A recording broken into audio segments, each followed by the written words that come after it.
Hey, before we get started, I just want to let you know that we are running a giveaway for some Halo Flashpoint proxies. If you want to find out more, hit the link in the description. What is going on, everybody? Welcome back to the guild. So today's video, we're just going to be doing some first impressions for Star Wars Shatterpoint. I'm going to try doing this in a little bit of a different format.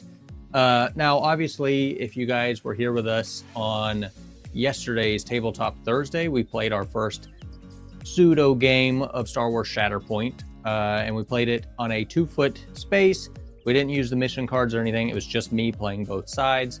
And I played one squad on each side. So I didn't play the full thing, and I didn't use the shifting objectives, and I only played one struggle because it's just me and I was just learning the game.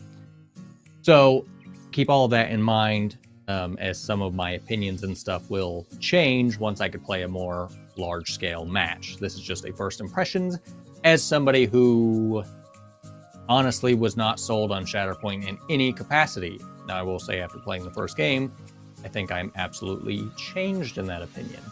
So my first impressions are pretty good, if you want the TLDR. Now, getting into some of the specifics, there's some confusion to me in the rulebook as far as like conditions,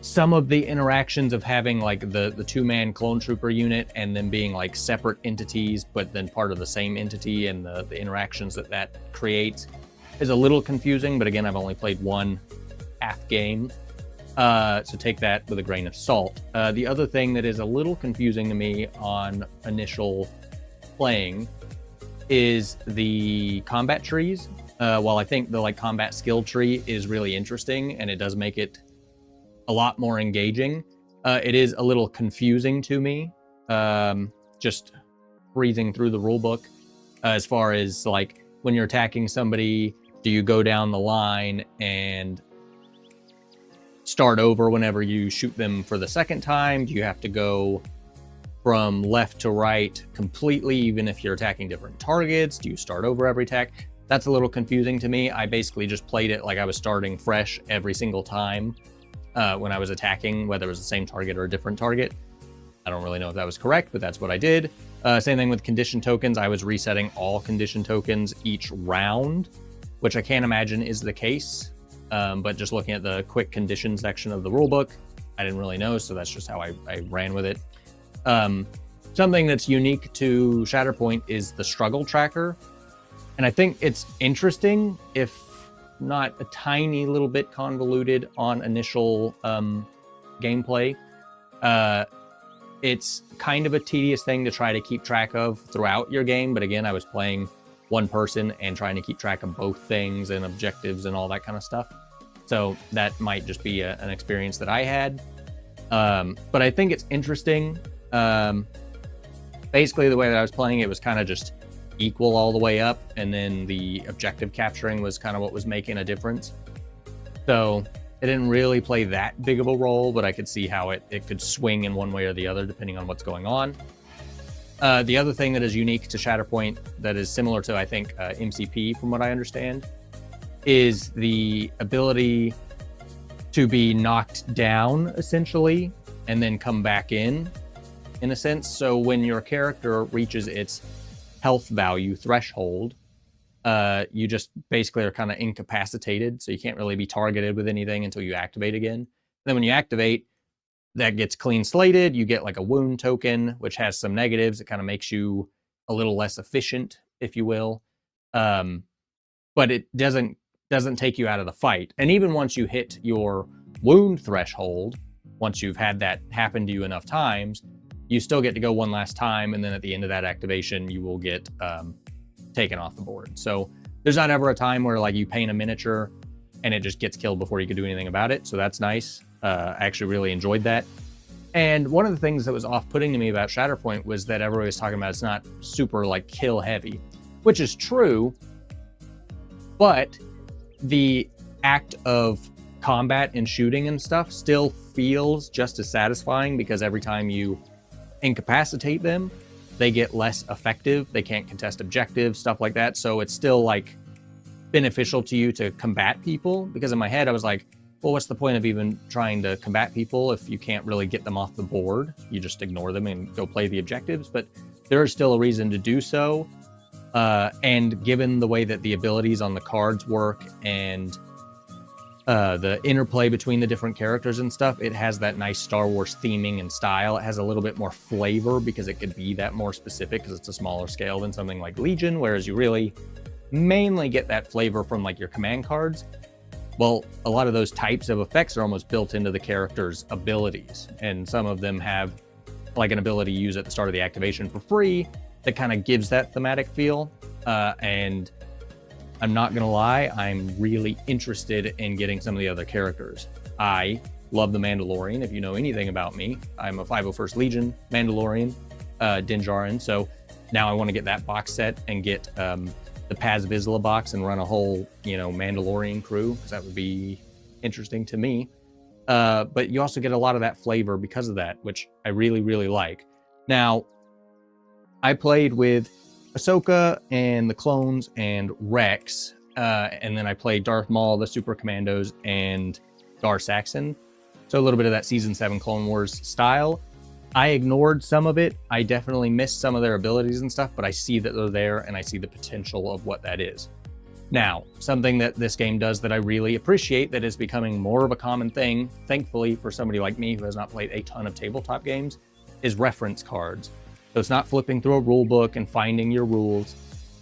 Every character has a card, and then every character has a like a skill tree card that has their range, their defense, their damage tree, all that stuff. So it's a little cumbersome because the cards are quite big, but I'd imagine they're doing that for language purposes, like they're going to start doing with Legion. So it is what it is.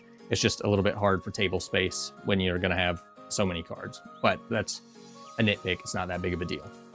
I appreciate that the cards are there and they have your abilities and your passives and all your stuff right there for reference. Same thing with your attack, your defense, your expertise, which I guess is something else I'll touch on.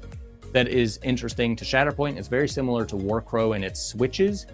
So when you attack something, you could roll hits or misses, but you could also roll these extra symbols that you could kind of spend to gain these other benefits. So maybe you roll 2 blocks, but you roll 2 misses, but you roll 2 expertise, and those 2 expertise give you 3 blocks. So I like the dynamicism of something like that, and Warcrow does something very similar. It keeps things interesting. It's not as exhausting as just staring at like 5 ups, 6 ups. I'm looking for 7s, that kind of thing.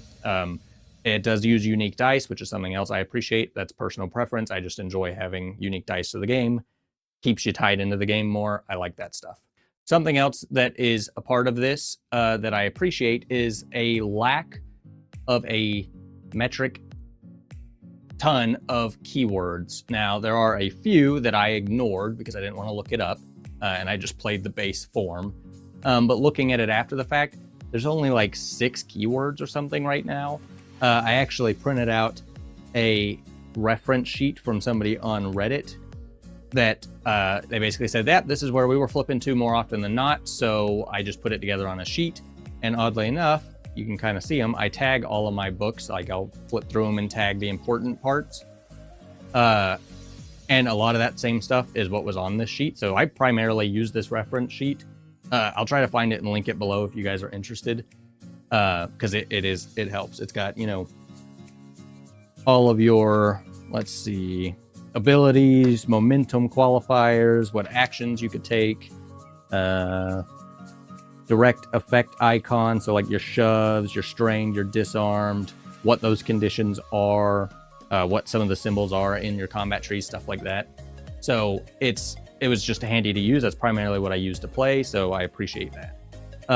But all in all, Star Wars Shatterpoint, considering I was painting this stuff, I bought this starter box plus the Night Sisters for $60. I got it off Facebook Marketplace, practically a steal.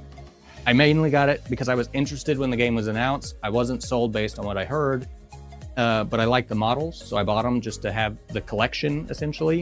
And I wasn't really interested in playing it, and then once I got everything done playing it, I was like really interested in playing it for some reason.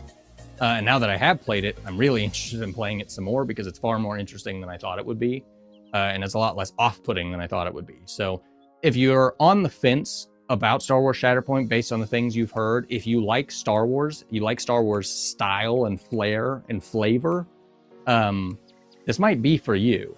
I was definitely a naysayer, and that doesn't seem to be the case anymore.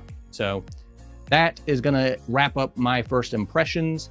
Hopefully this helped in any capacity for you, especially considering I was not on that boat at all.